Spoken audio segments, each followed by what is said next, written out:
Озаренок преподает в Полоцком университете. В вузах проходят открытые суды, а депутат Клишевич говорит, что болонский процесс – чуждая идея. Не шарахаемся со стороны в сторону, хотя нас, мы видим, очень часто пытаются то в болонские какие-то процессы, то еще в какие-то. Что происходит с белорусским образованием и как это оценивают независимые и государственные СМИ? Лучше советские традиции. Образование в Беларуси деградирует. Посмотрите и сделайте свои выводы. В целом система образования у нас работает эффективно. Мы строим ее на основе той школы, которая была еще заложена в советское время. Не шарахаемся со стороны в сторону, хотя нас, мы видим, очень часто пытаются то в болонские какие-то процессы, то еще в какие-то чуждые нам идеи заставить поверить и заставить повернуть нашу систему образования. Мы, безусловно, должны опираться на наши традиции, на наши технологии, на то, что необходимо сегодня нам, белорусскому народу. Образование в Беларуси деградирует. Академическая среда разогнана. Должности ректоров и деканов занимают люди, далекие от сферы образования и более близкие к сфере карательной. Почти все частные школы закрыты. Учебные учреждения кишат идеологами, военруками и прочими, готовыми отдать за жизнь президента, квасными патриотами. Министерство образования, которое уже окончательно превратилось в Министерство идеологии, открыто называет болонскую систему образования идейно чуждой и увеличивает срок обязательный или принудительной отработки по распределению. Режим репрессирует преподавателей, репетиторов, студентов и постоянно угрожает обучающимся за границей белорусам. Наша задача, помимо того, что мы даем профессиональные какие-то знания, мы еще и занимаемся воспитательной очень активно работой. Можно сказать, даже идеологической работой. Все здоровое, там, скажем, подавляется, инакомыслие подавляется, все это очень плохо сказывается на развитии науки в первую очередь. А если на развитие науки, значит и на образовании.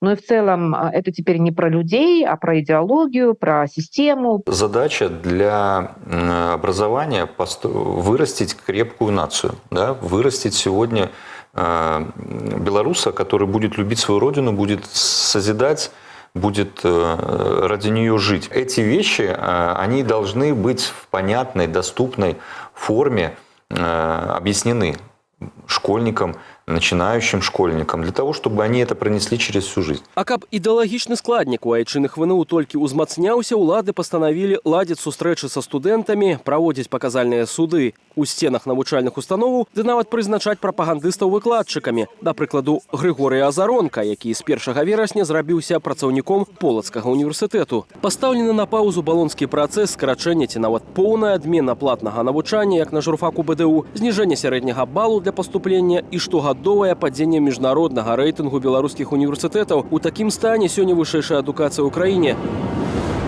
дзе ўсё часцей ставяць не на атрыманыя веды, а на патрыятызм и лояльность до галоўнага настаўніка Лукашенки. Тезис «кадры решают все», он как никогда актуален.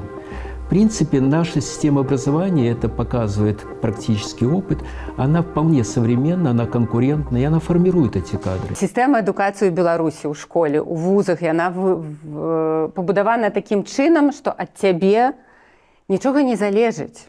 Тебе скажуць, куды прыйсці, што вывучыць, якія старонкі пачытаць, як адказаць, і нават скажуць, якога адказу ад цябе чакаюць.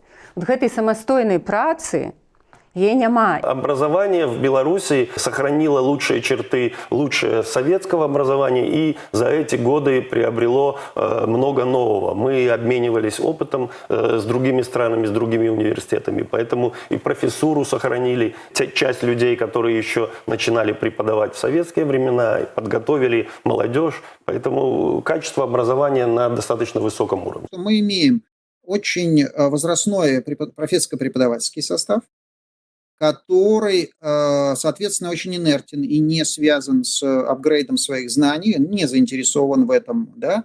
Значит, ряд специальностей, ряд как раз-таки направлений, которые в том числе точных наук, не только социальный и гуманитарный блок, который, понятное дело, по понятным причинам находится в самом плачевном состоянии, как раз в силу того, что многие качественные исследователи и преподаватели по политическим причинам в том числе вынуждены были покинуть страну. Высшая школа в Беларуси опирается на советские достижения, когда полученные знания котировались во всем мире. И мы эти традиции сохранили, приумножили. Обучаем своих ребят и иностранцев, которые с удовольствием едут к нам учиться. На самой справе идея неухільная дэградацыя усёй сістэмы адукацыі і ў першую чаргу вышэйшай.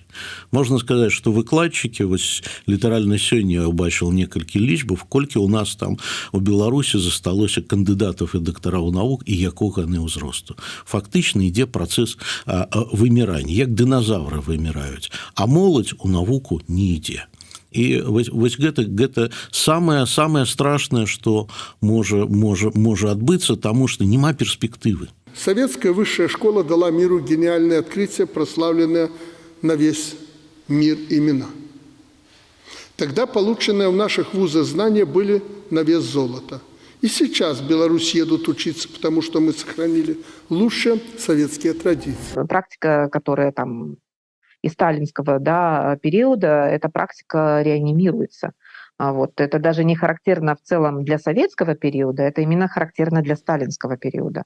Вот то, о чем вы говорили, доносы, например, слежка непосредственно за преподавателями, тогда, когда КГБ обладала почти безграничной властью, это как раз именно эпоха Сталина. Ректоры обязаны мыслить по-государственному. Образование априори не может быть вне политики, государственной. Вот этот тезис о том, что наука не может быть вне идеологии или образование не может быть вне идеологии, оно фактически является приговором для социально-гуманитарного образования в Беларуси. В нашей стране уделяется самое пристальное внимание образованию, причем на всех уровнях, и включая главу государства. У студента, у молодого человека, если говорить о высшем образовании, есть все возможности для самореализации. Самое главное, конечно, это отсутность аўтаномии университету.